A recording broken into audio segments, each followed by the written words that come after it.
Magandang gabi po sa inyong lahat. Kumusta na po kayo? Ali po kayo, kain muna tayo ng hapunan. Alas 10 ng gabi po dito ngayon. Nag-aapunan pa lang po ako kasi katatapos ko lang pinahapunan yung magina, yung bata at saka yung nanay. Kasi po, yung dalawang bata at saka yung tatay nanood ng sine. Ngayon, dalawa lang ang pinakain ko, yung bunso, tsaka yung nanay. Ngayon, katatapos pa lang po nilang kumain. Ganito po kasi yung oras na pagkakain-kain ng hapunan dito. Kaya ito, kain po tayo ng macaroni na may hotdog. Yan po, yan lang po ang hapunan ko. Mula nung umalis po yung asawa ko, hindi na po ako nagsaing, hindi na ako nagluto ng kanin. Kung anong linuluto ko sa kanila, kumukuha na lang po ako. Tapos ito po yung manok. Manok po ito na parang ano, yung puro pitso ng manok. Pinirito ko at saka linagyan ko ng paniralyaw. Yun po, masarap din po, parang manok ng Jollibee. Kain po tayo. Kain po tayo ng hapunan.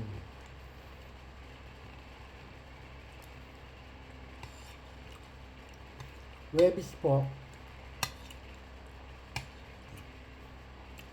Darating na yung pamilya ng anak ng lalaki ng amo ko. Hanggang katapusan sila ng August dito. Pero hindi na po ako makialam sa kanila dito kasi may katulong naman sila.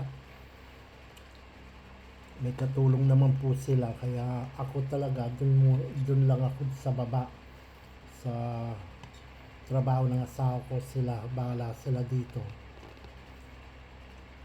pero dito pa rin po ako umuwing matulog. Nakapati naman po yung kwarto namin dito sa kusina. Halina po kayo, punan na po tayo, magapunan na tayo, dinner.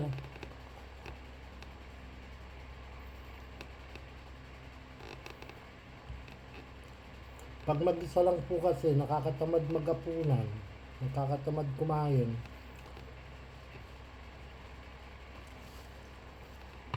Mula nang bumalik ng Madrid yung asawa ko, parang wala po akong ganang kumain, nag-iisa lang kasi ako.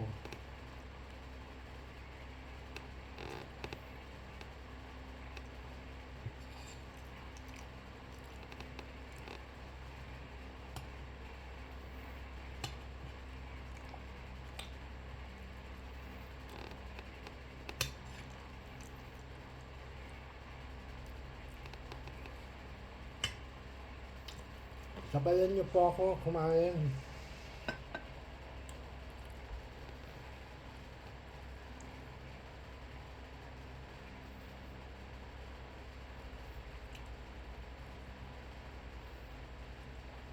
Sobrang dami ko po kasing ginagawa doon sa kabila pag gapon na. Pag umalis sila, yung mga damit nilang pampaligo, kung saan po nakakalat, mga tuwalya, yung daming kalat ng mga bata. Kakapagod din po kasi yung ganitong klaseng trabaho.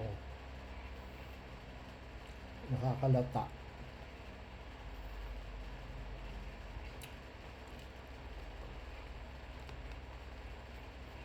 Ang asawa ko naman po, kanina tumawag. Naboboring din daw siya doon sa Madrid dahil nag-iisa lang ang amo niya. Ginagawa lang po niya, naghanap siya ng kung saan niyang magtrabaho sa loob ng bahay. Naburido po daw siya.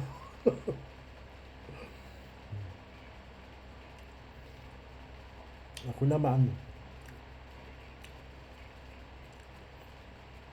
parang maganda rin po yung marami kang ginagawa dahil busy po sa sa mga trabaho, hindi mo alam oras na pala. Pero nakakapagod din po kasi araw-araw na lang tambakan trabaho. Ngayon, natambakan ako sa mga damit nilang kung saan na lang nila nilalagay, pati pangalis nila. Basta kung saan po sila nagubad, doon na lang po. Nakapulupot, sa sahig, sa banyo. Kaya naipon po ang mga labang ko sa kanila. Hindi ako nakapamlan sa kanila. Dahil yung anak niyang panganay, doon po sa labas ng likod ng bahay namin, may kwarto po, kwarto ng katulong din yun. Ngayon, lahat po ng kosas na nakatambak doon, linabas niya. Ay Diyos ko, sobra po ang dami. Tinambak niya sa labas, naglaro sila. Matangkad na po yung anak niyang panganay, pero wala pang masyadong matinong pag-iisip. Isip bata pa siya. Napaka, ano niya, kinalat lahat, tinambak lahat sa harap ng pinto. Ako naman, yun ang narapan ko kanina. Sinoli ko yung sa kwarto, tinulakar kong mabuti sa mga almaryo, mga parador. Yun, nagmukhang bahay na naman po ang bahay nila. Kaya bukas wala na ako masyado, hindi na ako mataranta sa pagliligpit pag umaga. Dahil wala namang kumain dito. Pagdating nila niyan, matulog na lang po, iiga na lang sa mga kwarto nila.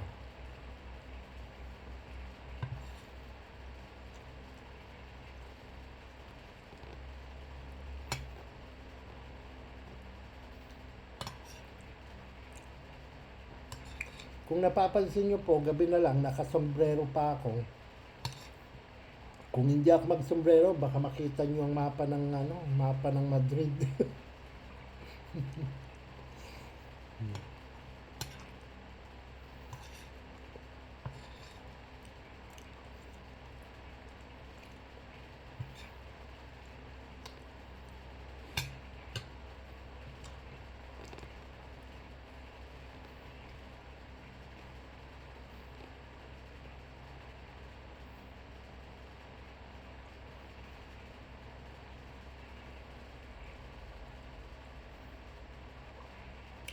Kahapon po, ay hindi.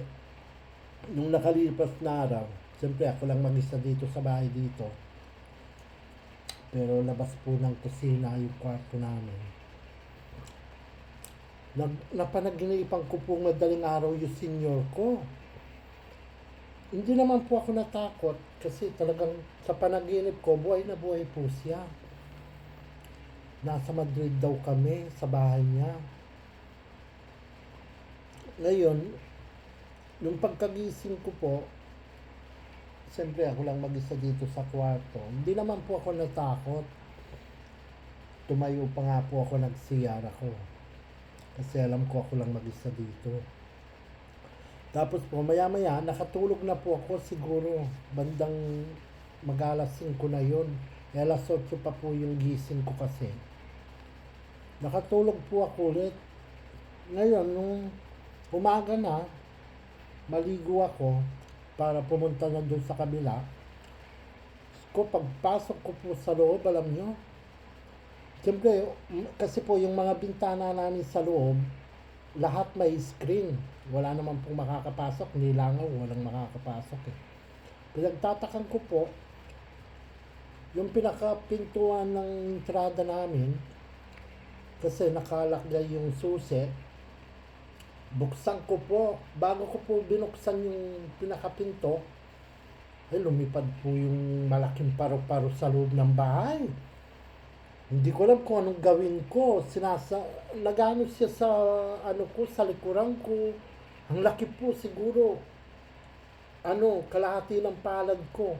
Kagad po naisip ko, baka si senyor yun. Sabi ko, senyor, sabi ko, hindi mo akong takutin. Buksan ko ang pinto, lumabas ka. Sabi ko ganun. Pagkabukas po ng pinto, inaano ko ng tuwalya. Binubugaw-bugaw ko po para lumabas. Tapos po, napakaganda ng paru-paro. Batik-batik ang kulay. Tinandahan ko po talaga. Kasi, inaano ko pagbalik ko mamayang hapon, nandiyan na naman, pumasok na naman. Ngayon po, nung nandun na ako sa kabila, magbukas ako naglilinis ako, nagpupulot ako ng mga kalat, ganyan, ganyan. Nandun na naman po sa bahay dun sa kabila.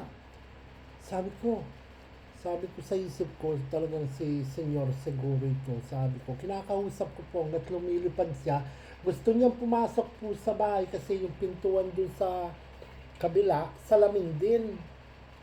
Ngayon, binubugaw-bugaw ko po, ayaw kong pumasok. Sabi ko, Senyor, huwag ka nang pumasok. Sabi kong ganon. Tapos hanggang sa, yun, nagpakalayo na siya, nung sinabi ko yun, 2 bugaw lang po na sabi ko, Senyor, huwag ka nang pumasok dito. Lumipad po siya lumayo siya ng lumayo. Doon pa lang po ako naka-experience dito na napanaginipan ko ang amo ko sa tagal na niyang namatay. Maglilimang taon na po yata. Noong ko lang siya napanaginipan. Pero buhay na buhay po siya sa panaginip ko talaga. Kausap ko siya, ganun. Tapos kinaumagaan, yun nga, nakita ko yung paru-paro sa loob ng bahay dito. Ang laki. Kaya inisip ko po, baka siya yun. Kung nandito yung mga apo niya, baka na dumadalaw siya.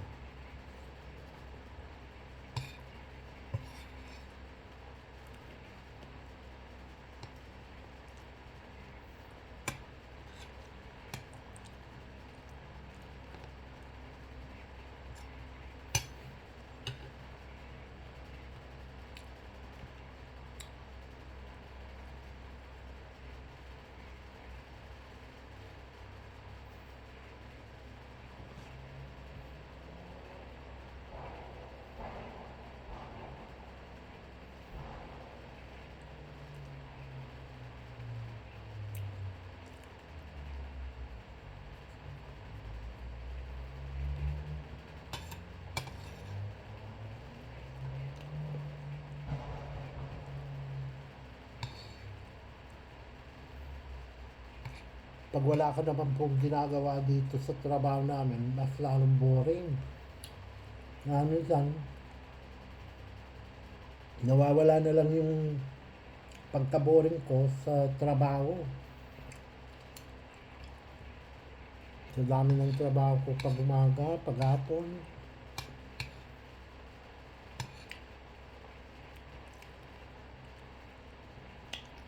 Tamang-tama lang po pag lilipat po ako doon ng alas 5 para magligpit. Tapos, sa lahat ng pinagliligpitan ko, pag pinaglilinis ko doon, pag natapos ako, alam ko na ang oras. Alas 7:30 na ng gabi. Maliwanag pa po yung gabi dito. Alas 9 ng gabi, may araw pa.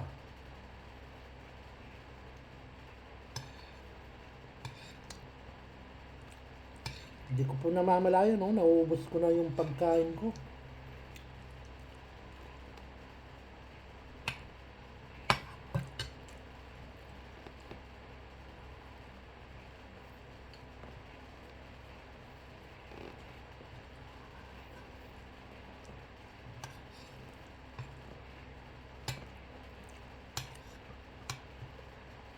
Mamayang konti na lang po niyan. Kayo naman dyan mag-breakfast na kayo.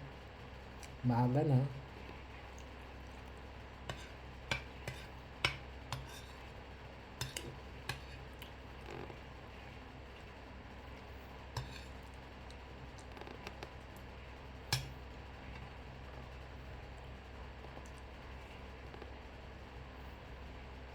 Shoutout pala sa lahat ng viewers ko. Kumusta po kayong lahat?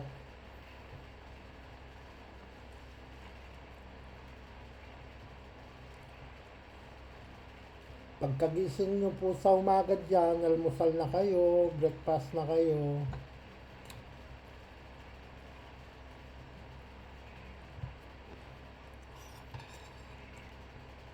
Ako, hapunan pa lang po ito.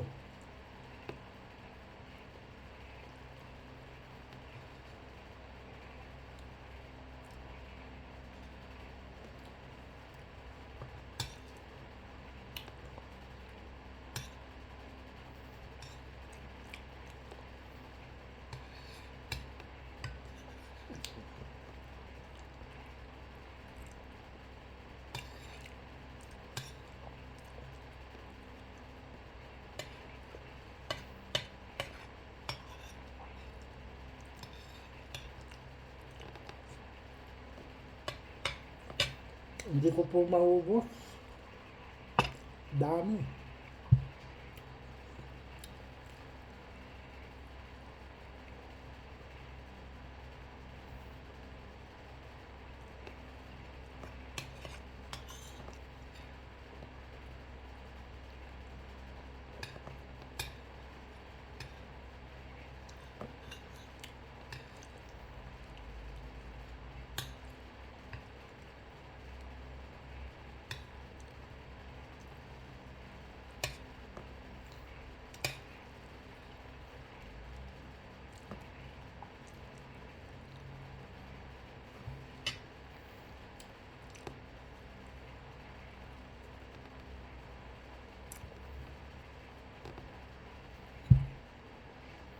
Hindi ko na po maubos ang pagkain ko.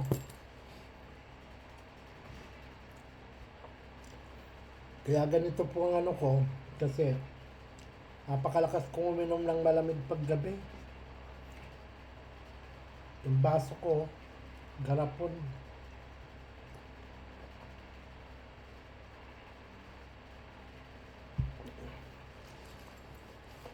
Hanggang dito muna po yung ating video. Almusal na po kayo pagkagising nyo. Ingat po kayo palagi. Paki-like and share po ang mga video ko. Paki-suporta naman po. Yung hindi pa po nakapollow, mag-follow naman po kayo. Ingat po kayo palagi. God bless po sa inyo. Bye-bye.